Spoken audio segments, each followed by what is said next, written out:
Muy buen día, yo soy Mario Martínez Vitela y esto es el curso de Equilibrio y Cinética para la Facultad de Química de la UNAM.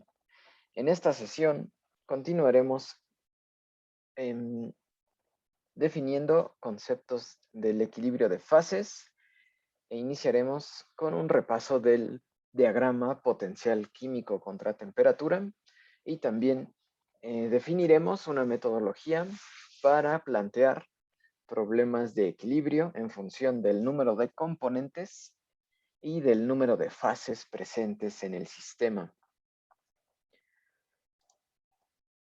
Bien, en la sesión pasada empezamos a definir al potencial químico y cómo cambia en función de la temperatura y cómo podemos interpretar esto en un diagrama donde podemos concluir o observar cómo es la entropía de una sustancia dependiendo de la fase en la que se presente. Bien, recordemos que el potencial químico lo definimos como el cambio de energía interna con respecto al número de moles de una sustancia y cuando la entropía y el volumen son constantes. También lo definimos a partir de la energía de Gibbs, el cambio de la energía de Gibbs con respecto al número de moles de ese componente, con las variables temperatura y presión constante, ¿no? Esta segunda parcial es mucho más aplicable en el laboratorio al tener las variables temperatura y presión asociadas, ¿no? Y también recuerden que el potencial químico lo podemos visualizar como la tendencia de una sustancia a trasladarse hacia otra o también como la causa de una reacción química. Bien, usamos la tercera ley de la termodinámica, la cual establece que la entropía de una sustancia siempre es positiva y como adendum, como anexo a esta tercera ley de la termodinámica, tenemos la conclusión que la entropía de una sustancia es cero solamente en el estado cristalino, cuando está en un estado puro de simetría perfecta a 0 Kelvin. ¿Okay? La entropía de una sustancia en el cero absoluto es cero. Por encima del cero absoluto, la entropía de una sustancia es siempre positiva. Y en general, la entropía molar, de aquí ese guión sobre la entropía, indica que es entropía por mol. La entropía molar de un gas es mucho mayor que la entropía de un líquido y esta a su vez es mayor que la entropía molar de un sólido. ¿Okay? Así vamos a poder, mediante el potencial químico y la entropía de estas sustancias, vamos a interpretarlo en el diagrama. ¿Okay? Bien. Vean, aquí tenemos la expresión del cambio de la energía de Gibbs. Recuerden que esta expresión la obtuvimos de la ecuación fundamental de la termodinámica en función de la energía interna, pero la acoplamos mediante la transformada de Legendre para que esté en función este cambio de energía de Gibbs en función de temperatura y presión, asociada a la entropía y el volumen. Okay, esta es la expresión de la ecuación fundamental de la termodinámica para la energía de Gibbs. Después usamos esta misma expresión, pero la cambiamos a potencial químico, aprovechando que el potencial químico es el cambio de la energía de Gibbs con respecto al número de moles, es decir, esto con respecto a N. Así, si hacemos esa división con respecto al número de moles, tanto para la entropía como para el volumen, tenemos esta segunda ecuación donde ahora la entropía es la entropía molar y el volumen es el volumen molar. Es decir, las variables intensivas están en función del número de moles. El potencial químico, por definición, es una energía molar, una energía de Gibbs en función del número de moles, es una propiedad molar. Ahora la entropía también está por unidad de mol y el volumen ahora es el volumen molar. ¿Okay? Este fue el paso para escribir esta ecuación. Bien, vean que es un sistema cerrado, es decir, no hay generación o no está aceptando material de los alrededores y tenemos por ahora un solo componente. ¿Okay? Bien, ahora, ¿qué podemos hacer con esta ecuación? Podemos proponer experimentos donde la presión sea constante, por un lado, o también proponer experimentos donde la temperatura sea constante. ¿Okay? De esa manera tenemos dos implicaciones. La primera, a presión constante, se elimina este término y tenemos que la variación del potencial químico con respecto a la temperatura es igual a la menos entropía. ¿Ok? Bien, como la tercera ley de la termodinámica dicta que la entropía siempre es positiva, este símbolo, este signo negativo, realmente está afectando a este lado. ¿Ok? Bien, vean que esto es una pendiente. Si dibujamos o expresamos al potencial químico en función de la temperatura, estamos hablando de una pendiente y esa pendiente va a ser el valor de la entropía para esa sustancia, la entropía molar. Bien, eso planteando un experimento a presión constante. ¿Okay? Ahora, el segundo experimento que podemos plantear es el de mantener a la temperatura constante, la otra variable controlable, y así se cancela el primer término y nos quedaría el que relaciona el volumen molar, con lo que el cambio del potencial químico de esa sustancia con respecto a la presión a temperatura constante es el volumen molar. ¿Okay? Estas son pendientes, las pendientes, estas parciales, las interpretamos como las pendientes que tiene una gráfica potencial químico en función, la primera de la temperatura y la segunda en función de la presión. Okay.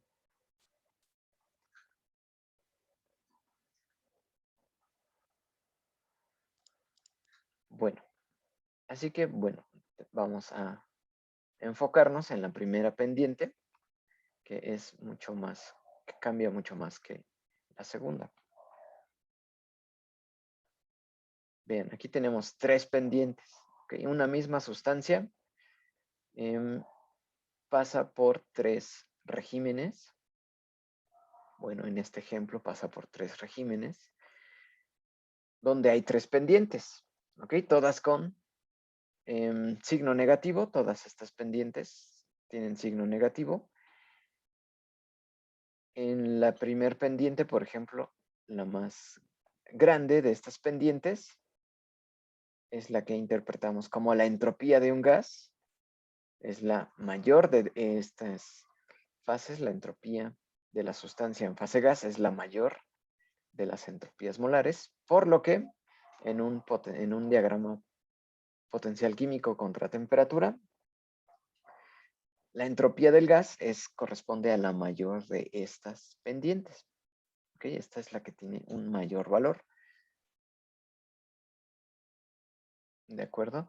Después, en el régimen intermedio, esta pendiente, también de signo negativo, corresponde al a la entropía molar de la fase líquida, cuando la sustancia se encuentra en fase líquida. Y por último, la menor de estas pendientes corresponde a la fase sólida. También es negativa, tiene pendiente negativa, pero es de menor magnitud de las otras dos entropías. ¿Ok? ¿Aquí tienen alguna duda? Profesor, disculpe, yo tengo duda en cuanto a cómo identificamos cuál tiene mayor entropía, porque, por ejemplo, creo que en la clase pasada había mencionado que era, creo que la diferencia entre la prolongación de la pendiente del estado líquido y la del sólido con la del gas, pero no sé si porque, ¿cómo asumimos que es una mayor que la otra? Si, por ejemplo, una es una pendiente que va decreciendo, porque, por ejemplo, la de líquido y la de gas menores, por así decirlo. Ok. Bueno, primero tenemos que estar claros que tenemos tres regiones, ¿no? Dependiendo de la magnitud de la pendiente, vamos a identificar en qué región estamos. ¿Ok?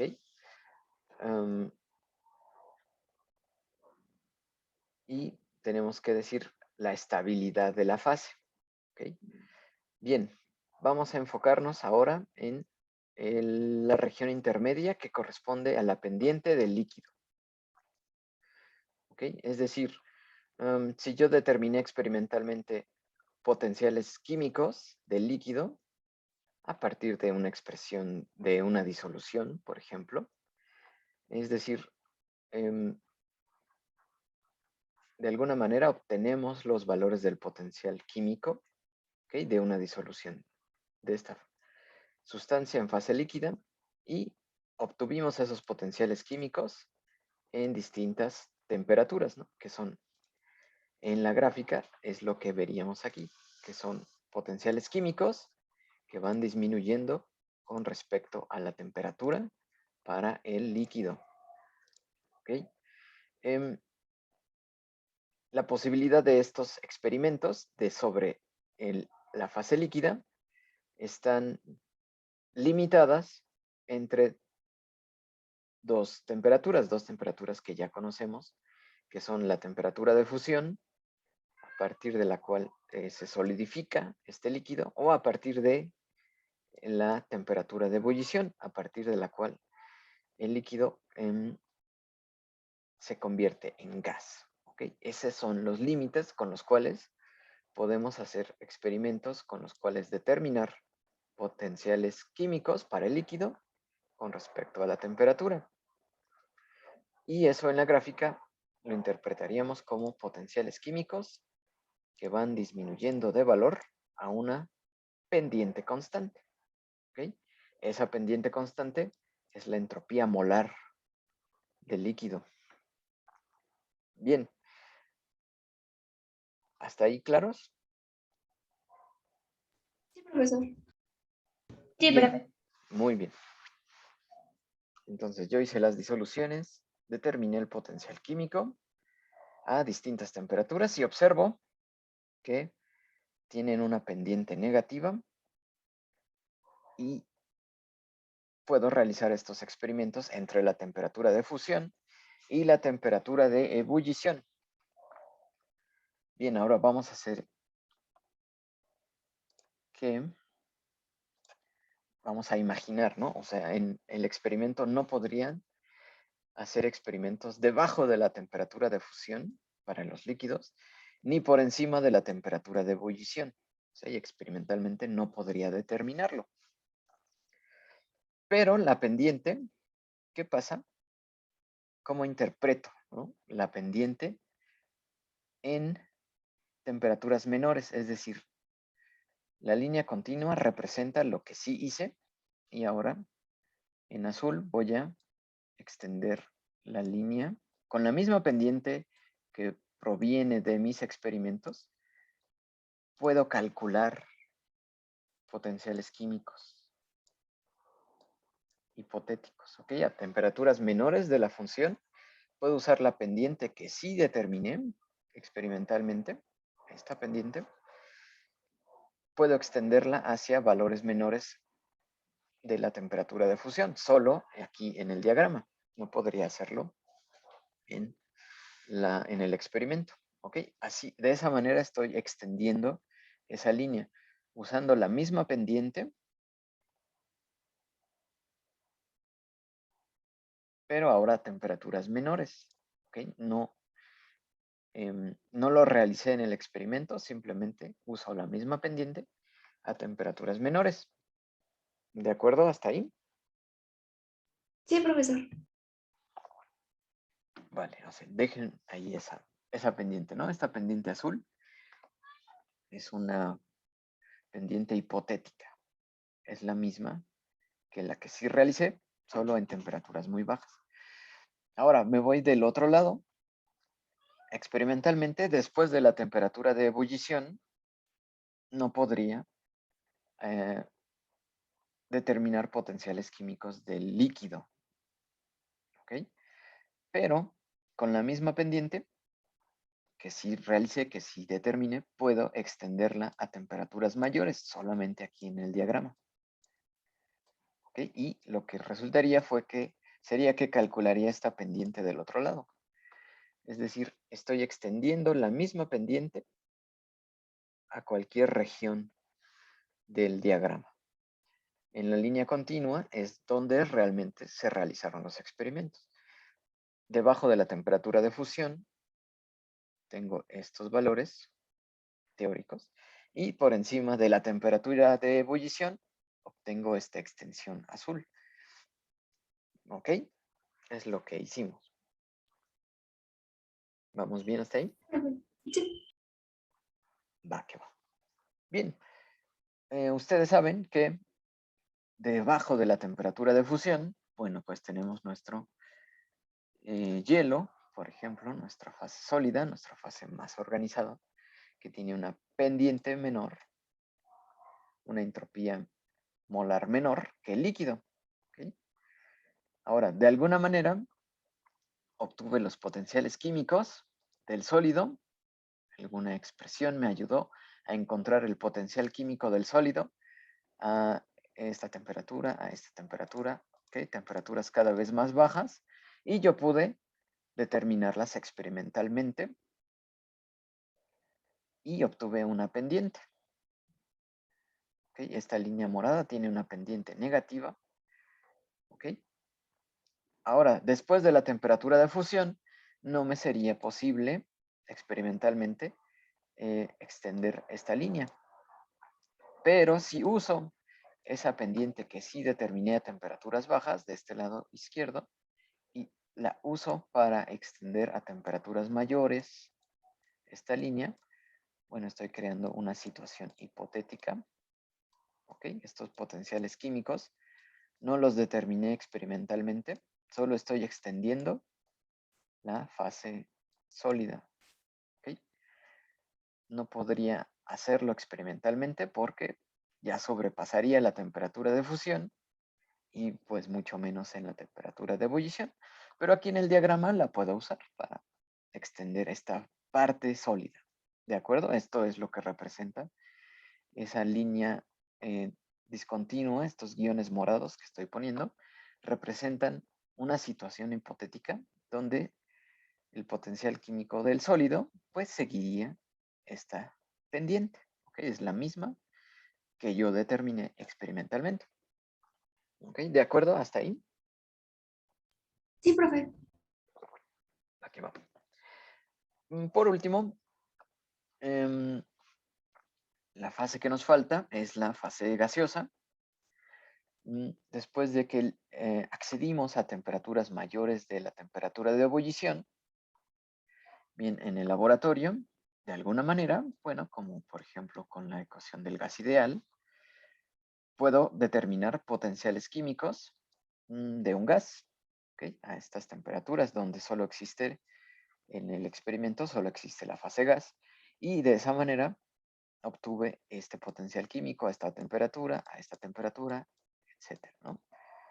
Hasta donde llegue, ¿no? Hasta donde pueda experimentalmente subir la temperatura, podré determinar el potencial químico de ese gas.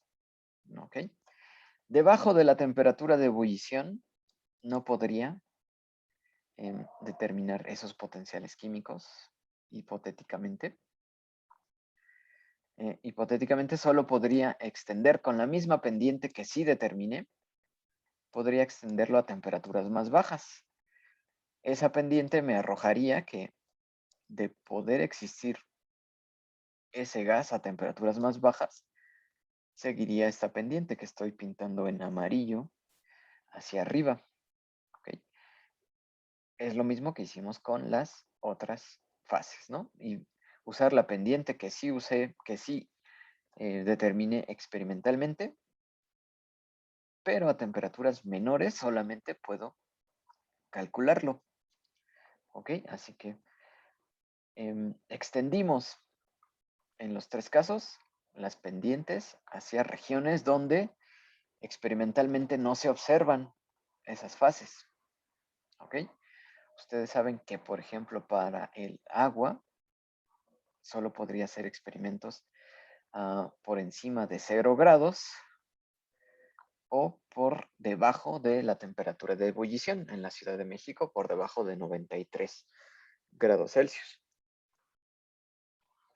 Ese es mi límite para esta fase, ¿no? Debajo de 0 grados Celsius solamente podría hacer experimentos en fase sólida, y por encima de 93 Celsius, aquí en la ciudad, solo podría hacer experimentos en fase sólida. Digo, en fase gaseosa. ¿Okay? Pasando la temperatura de ebullición. Bien, eso es lo que observamos, ¿no? Es lo que sabemos que pasaría. Tendríamos temperaturas de trabajo asociadas al sólido, temperaturas en las que trabajaríamos con el líquido y temperaturas más altas que asociamos a la fase gas. Bien, ahora, estas pendientes nos confirman que la pendiente más pequeña, aquí vemos la que se parece demasiado a una línea recta, es esta línea morada que corresponde al sólido. ¿Okay? Por lo que confirmamos que la entropía molar menor es la del sólido, tiene una pendiente más pequeña que las otras dos fases. La entropía molar del líquido tiene una pendiente que está en un valor entre el sólido y el gas. Y la pendiente más grande, de mayor magnitud, es esta amarilla que corresponde al gas. ¿Ok? Aquí estoy escribiendo esa relación entre pendientes. La pendiente más grande es la entropía del gas, la entropía moderada es la del líquido y la entropía más baja es la del sólido. ¿De acuerdo? ¿Allí tienen alguna duda?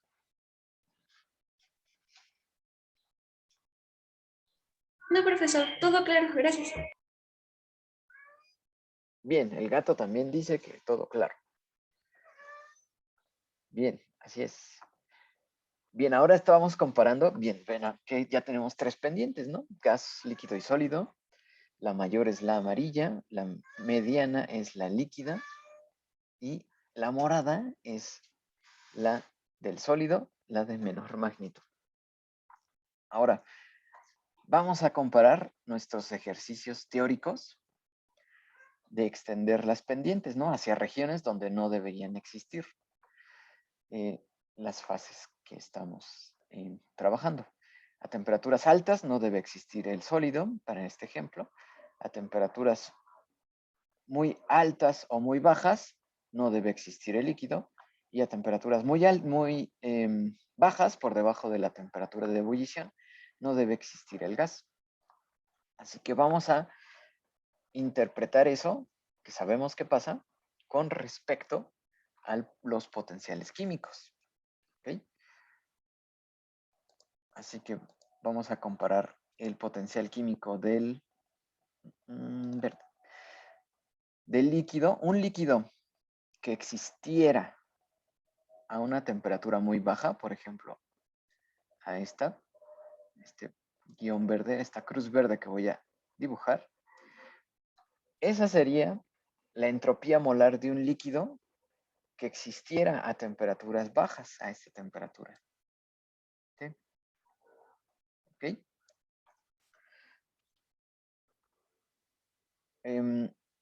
Un gas que existiera a esa temperatura tan baja, bueno, ni siquiera puedo ponerla en el diagrama, ¿no? Tendría que irme muy arriba, casi.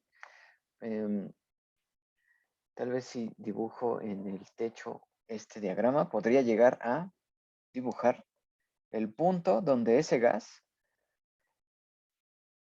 tendría el potencial químico, ¿no? Un punto muy alejado de esta gráfica, ¿no? Sería un potencial químico muy elevado a esa temperatura. Siguiendo la pendiente, ese gas tendría un potencial químico que ni siquiera puedo dibujar aquí, pero que estaría en esta misma temperatura. ¿Okay? Estaría muy arriba de eso. Y por último, el sólido a esta temperatura tiene ese potencial químico.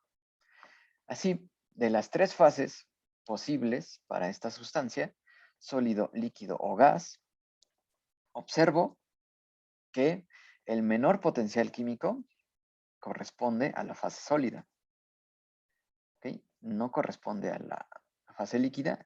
Aquí vemos que es mayor ese potencial químico del líquido hipotético y el potencial químico de un gas que existiera a esta temperatura tendría que ser una gráfica muy grande. El potencial químico tendría un valor mucho mayor que el líquido y el sólido. Así, lo que observamos en el experimento, que a esta temperatura solo existe el sólido, está en concordancia con que es la fase con menor potencial químico. ¿Ok? A esa temperatura, la fase con menor potencial químico es el sólido, por lo tanto, es la fase espontánea. La configuración que adquiere esa sustancia es la del sólido y tiene la menor entropía molar, ¿ok? Y tiene el menor potencial químico. De ahí que lo que observamos en el experimento es que no tenemos una fase líquida, mucho menos una fase sólida, mucho menos una fase gaseosa que está por encima de estos valores. Lo que observamos es una fase sólida con este potencial químico que es el menor de esas tres fases posibles. ¿Okay? Así, la única espontánea es la de menor potencial químico a esta temperatura. ¿Ok?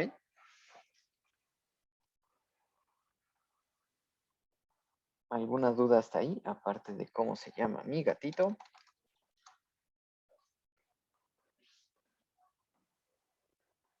No, perfecto, todo bien, gracias. Todo bien, profe. Gracias. Bien. Así que eso fue el ejercicio, ¿no? Eso fue lo que nos ayudó a extender estas pendientes. De donde sí existe el líquido, la extendimos con la misma pendiente y vemos que no podría existir a bajas temperaturas porque el potencial químico de este líquido hipotético es mayor que del sólido. ¿Ok? Así que el proceso espontáneo es minimizar esta energía molar. Este potencial químico es una energía de Gibbs por unidad de mol, así que ustedes recuerdan que un proceso espontáneo tiende al mínimo de energía de Gibbs, por lo que experimentalmente observamos esta fase sólida. ¿Ok? Profesor, ¿y no se Sí, podría alcanzar como tal ese estado líquido, por ejemplo, a una temperatura menor o mayor modificando la presión? sí, exactamente. Es lo que vamos a ver en la siguiente diapositiva. Bien, vean, este es un líquido hipotético que convive. Estas son las pendientes que presenta experimentalmente. Este líquido que estamos proponiendo presenta estos tres regímenes. ¿Okay? Ahora vámonos a temperaturas más altas para terminar de interpretar estas pendientes. Vean que, por ejemplo, ¿por qué no existe un sólido entre temperatura de fusión y temperatura de ebullición? Si extendiéramos esta pendiente del sólido, esta línea morada, y lográramos llegar a temperaturas mayores, esa fase sólida tendría un potencial químico más grande. Vean cómo la pendiente me está indicando que el potencial químico del líquido ahora es el menor, ¿ok? Y el potencial químico del sólido entre estas dos temperaturas es mayor, por lo que espontáneamente la fase espontánea, la fase que observamos, es la de menor potencial químico, que en este intervalo de temperaturas es la fase líquida, ¿ok? Así que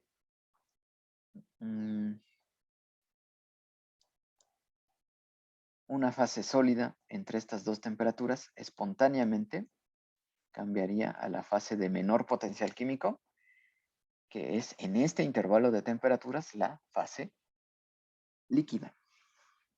¿Ok?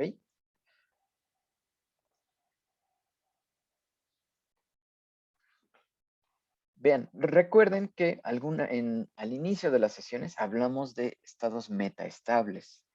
No sé si recuerdan nuestro experimento en el que metíamos una botella de líquido al refri o al congelador con mucho cuidado y dejábamos que se enfriara, ¿no? Y después tomábamos esa botella, la retirábamos del congelador o del refri, observábamos que continuaba siendo líquida, pero con algún golpe, alguna perturbación, de inmediato comenzaba a cristalizar y formar el sólido. ¿Ok? Así que en un estado metaestable líquido, por ejemplo, accedíamos a temperaturas más bajas, donde teóricamente no debería existir el líquido, como en esta botella que acabábamos de sacar del refri, y con una perturbación espontáneamente accedía a la región donde se esperaba o se espera que tenga una fase sólida. ¿Ok? De ahí ese experimento. Ese experimento está representado en esta gráfica. De alguna manera sí pudimos extender esta línea azul a temperaturas por debajo de la temperatura de fusión, pero con alguna perturbación energética,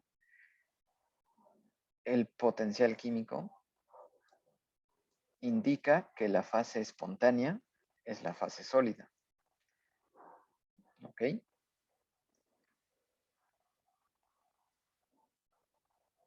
Sí, profe. Muy bien. Ahora vámonos a temperaturas altas. Entonces, aquí vemos la pendiente que correspondería a un sólido en temperaturas altas. Está de este lado, estas líneas moradas discontinuas corresponden a un sólido que accedería a temperaturas altas de existir. Después la línea discontinua azul es el líquido que de alguna manera accedería a estas temperaturas altas. Lo que observamos es que lo que existe es un gas. Y, por ejemplo, a una temperatura alta, que pase por las tres pendientes, comparemos ahora los potenciales químicos y veríamos que la pendiente más grande, la del gas, esta línea amarilla, a esta temperatura tendría un valor de potencial químico que cruza en este punto. ¿Okay? Ese sería el valor del potencial químico del gas a esa temperatura. Para el líquido sería en este cruce.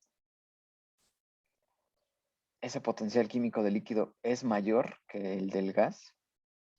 Y también si definimos un potencial químico para un sólido a esa temperatura, sería mayor tanto del líquido que del gas, y sería el mayor de los tres, ese potencial químico, como vemos en la gráfica. El mayor de esos potenciales químicos es el del sólido, después el del líquido, y el menor potencial químico es el del gas en este intervalo de temperaturas. ¿Okay?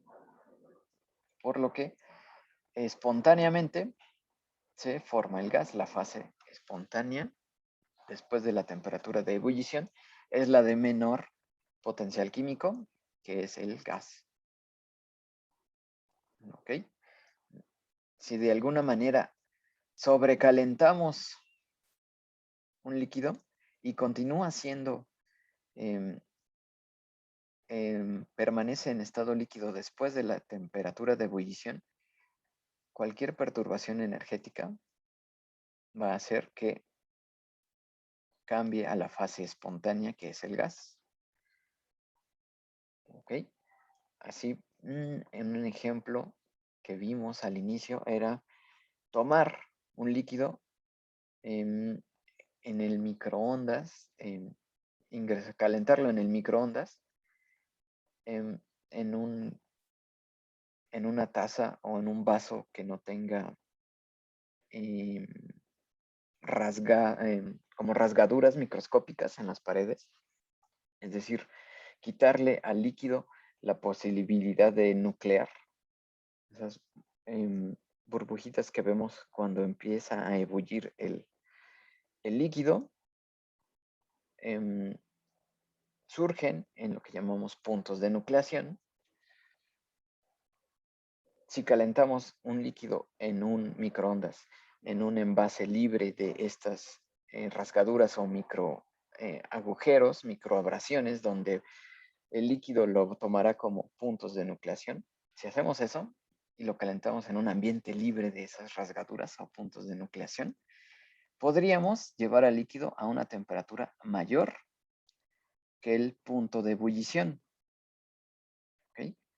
Pero cualquier perturbación, como sacarlo del microondas, una vez que terminó el tiempo, si tomamos el recipiente y lo agitamos con nuestra mano, espontáneamente se va a formar el gas. Va a hervir en un instante y, bueno, nos quemaría la mano, ¿no? Eso sería un líquido sobrecalentado, un estado metaestable, es decir, pasó su temperatura de ebullición,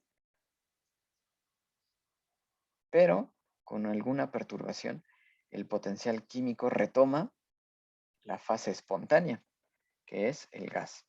Y lo que observamos es que el agua hierve, se expele del recipiente en un corto tiempo.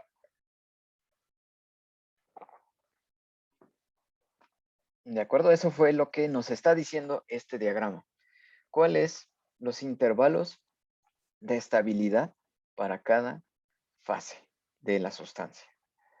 Ok, en esta sustancia hipotética tenemos presentes en cierto intervalo de temperaturas a la fase sólida entre la temperatura de fusión y de ebullición, que definimos como la intersección de la línea del líquido y del sólido para definir a la temperatura de fusión.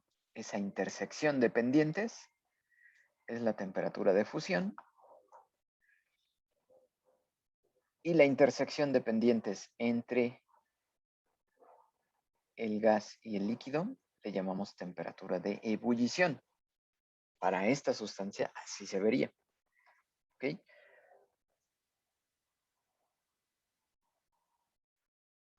Y después de la temperatura de ebullición, el potencial químico menor corresponde a la fase gas. Por lo tanto, en este intervalo, después de la temperatura de ebullición, el menor potencial químico y la fase espontánea, la fase más estable, es el gas. ¿Ok?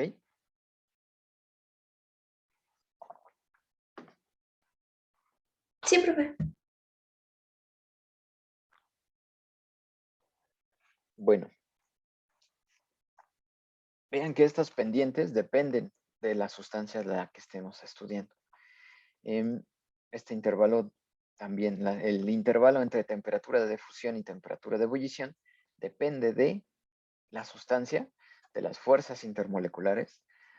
Por ejemplo, no es el mismo intervalo para sustancias donde predominan las fuerzas intermoleculares de tipo Van der Waals, como en los hidrocarburos, que en sustancias donde predominan interacciones polares, como en el agua, en el ácido sulfúrico, que son sustancias polares, ¿okay? Tienen interacciones distintas. De esas interacciones, lo que observamos son estos cambios en estos regímenes, ¿ok? Ahora vamos a modificar cómo podemos, como nos preguntó la compañera, cómo podemos modificar estas temperaturas de ebullición y de fusión. Vamos a, creo que ya estoy en la gráfica que sigue. Sí. Bien. En la sesión pasada no lo explicamos muy rápido. Lo explicamos muy rápido y conviene volver a explicarlo. Bien, ahora aquí les pregunto yo. ¿A qué temperatura hierve el agua al nivel del mar en grados Celsius? ¿Qué temperatura es el punto de ebullición del agua al nivel del mar? 100. 100 grados Celsius. 100 grados Celsius. Bien, 373 Kelvin. ¿A qué temperatura hierve el agua en la Ciudad de México? 96.5, 96 punto y fracción. 93 grados Celsius es el punto de ebullición en la Ciudad de México. Ahora, en el Himalaya o en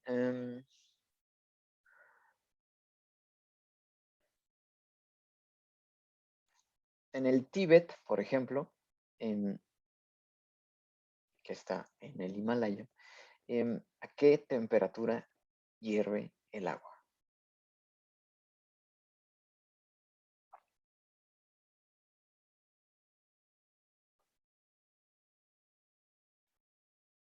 A los 90 según Google.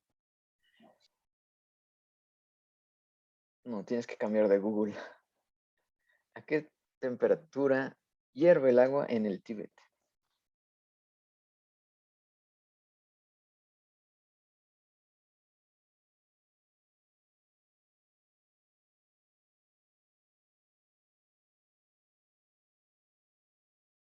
Es que dice que a 3000 metros son 90 grados centímetros. Son 90 grados.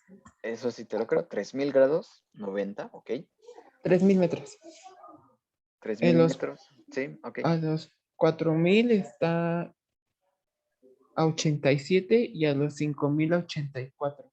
Ok, bien, ahí ya tenemos una tendencia. ¿Cuál es la tendencia de la temperatura de ebullición del agua con la altura? Que hierve más rápido a mayor altura. No hierve más rápido. Plantéalo de otra manera, no podemos decir rápido. Alcanza su punto de ebullición a mayor altura, ¿no? Ok, bueno, por ahí lo llevan, pero, o sea, no podemos decir rápido porque es termodinámica clásica, aquí no existe el tiempo. A ver, alguien que pueda plantear cuál es la tendencia entre el punto de ebullición del agua y la altura. A menor altura, menor el punto de ebullición. No, creo que lo dijiste un poco al revés. Pero alguien más. A mayor altura, menor punto de ebullición. Ahí está, sí. ¿Todos lo ven? Cuanto aumenta la altura, empieza a disminuir el punto de ebullición. ¿Ok? Eso es lo que tenemos que tener claro. A mayor altura, sobre el nivel del mar, disminuye el punto de ebullición del agua en este caso. ¿Ok? Bien. Ahora, ¿por qué está pasando eso? O sea, ¿qué cambia? ¿Qué variable termodinámica intensiva está cambiando con la altura?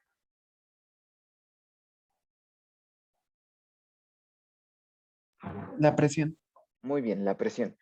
Ahora, ¿en qué punto hay mayor presión? ¿Al nivel del mar o en el Himalaya? A nivel del mar. Al nivel del mar, ¿ok? Así que estamos modificando la presión.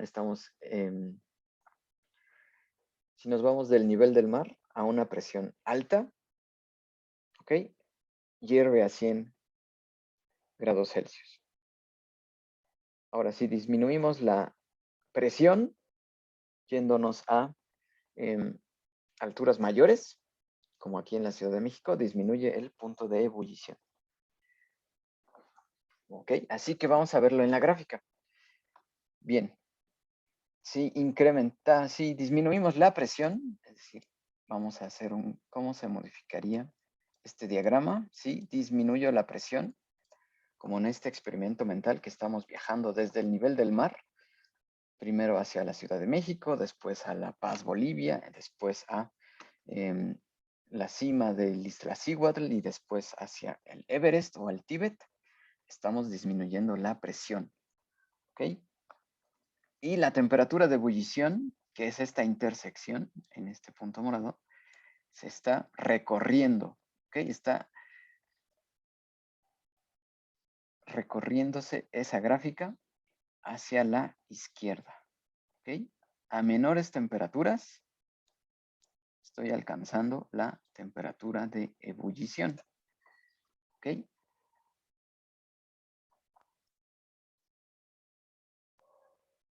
¿De acuerdo?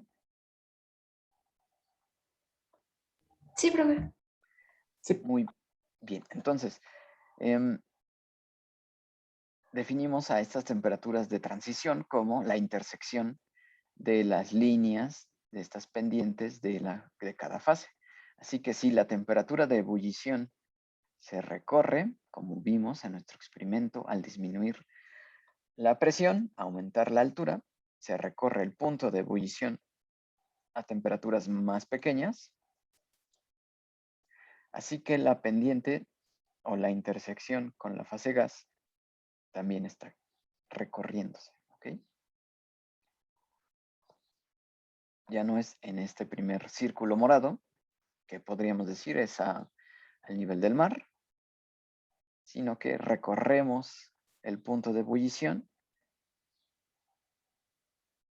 ¿Ok?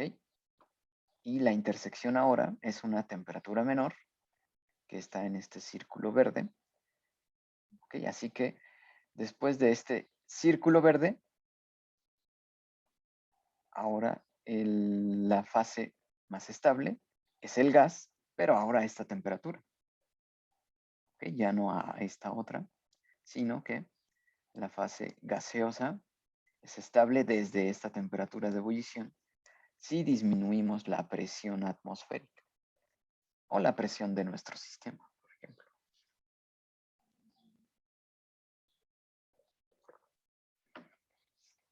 ¿De acuerdo? Sí, profesor. Va que va. Ahora, la temperatura de fusión tiene un efecto similar, pero es muy corto, ¿no? Es mucho menos visible que en el caso de la temperatura de ebullición. ¿Ok? Tiene que ver con que, vean, la pendiente es mucho mayor del gas al pasar al líquido, mucho mayor. Por lo tanto, el cambio de pendiente es muy grande entre el gas y el líquido. ¿Ok? Por eso el efecto es mucho más marcado. En cambio, entre la pendiente del sólido y del líquido, no es tanta la diferencia en magnitud. ¿Ok? Por lo que el efecto de disminuir la presión para pasar del líquido a sólido no es muy marcado. ¿Ok? Pero se observa también que se recorre la temperatura de fusión hacia la izquierda. ¿Ok? Ahora estaríamos como en este punto morado que casi se traslapa, ¿no? Con nuestro punto verde. ¿De acuerdo? Así, la mayor pendiente del gas hace que este efecto sea mucho más marcado en la temperatura de ebullición, que disminuyó al bajar la presión. ¿Ok?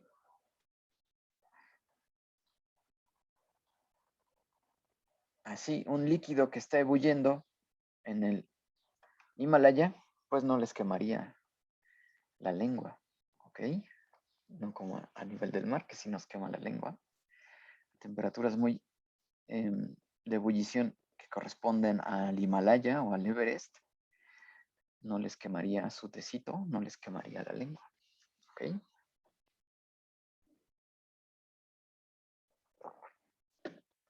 Pero ya hirvió, ¿ok?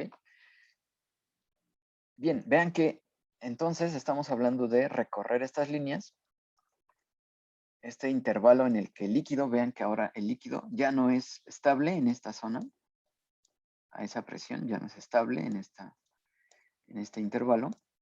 En ese intervalo ahora la fase más estable es el gas. Y el líquido pues disminuyó su intervalo estable, ahora es desde esta línea hasta acá. Y bueno, tal vez es un poco menor esa región estable de líquido. Así que si sigo disminuyendo aún más la presión, se va a empezar a recorrer toda esta línea, ¿ok? Y el líquido sería estable en un intervalo muy pequeño, ¿ok? Si sigo disminuyendo la presión.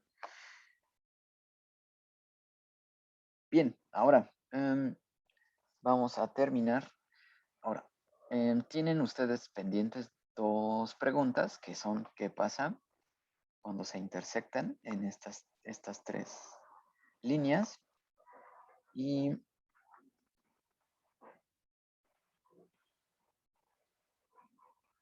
bien, ahora vamos a, por ejemplo, ustedes conocen otra temperatura de transición, que es la temperatura de sublimación, ¿ok? Como la que observan en el hielo seco, que es dióxido de carbono en fase sólida, ¿ok?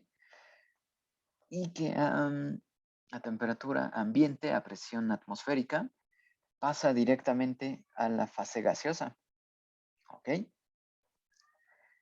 Así que visualicen, o más bien investiguen, aparte de las dos preguntas que tenemos pendientes, el miércoles háganse de un diagrama para el CO2 de potencial químico contra temperatura para interpretar por qué pasa del sólido a gas y allí definimos una temperatura de transición que llamamos temperatura de sublimación. Es decir, cómo se ve este diagrama para el CO2 y por qué definimos una temperatura de sublimación para este gas y no hay una temperatura de fusión ni de ebullición a temperatura ambiente ni a presión atmosférica. ¿De acuerdo? Así que a su Profesor, tarea, ¿sí? entonces la razón por la cual se tiene que especificar que la presión es una presión por encima del punto crítico es porque para evitar esas variaciones de, por así decirlo, de los puntos de ebullición y de fusión y para que podamos encontrar directamente la transición de fases de sólido a líquido y de líquido a gaseoso. Sí, específicamente, sí, pero es mayor que del punto triple, no del punto crítico. ¿Ok? Sí, ok. Es una presión mayor del punto triple porque ahí colapsan estas tres líneas. ¿Ok? Esa es una parte de la respuesta de su tarea. En el punto triple colapsan en el mismo punto estas tres líneas. Están coexistiendo, son las mismas, las fases son igualmente estables en el punto triple. ¿Ok? Así, si estamos por encima del punto triple, habrá una diferencia de estabilidad entre las fases. ¿Ok? Por encima del punto triple hay una región donde es más estable el sólido, más estable el líquido y más estable el gas, dependiendo de la temperatura.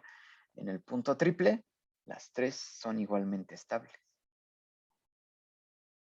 Y estas líneas, estas pendientes, estas entropías de la sustancia, tienen el mismo valor. ¿Ok? Así que, bueno, a su tarea, la misma asignación, añadan el diagrama de potencial químico contra temperatura del CO2 e identifiquen dónde está la intersección de estas líneas. ¿Ok? ¿Cómo se ve ese diagrama para el CO2?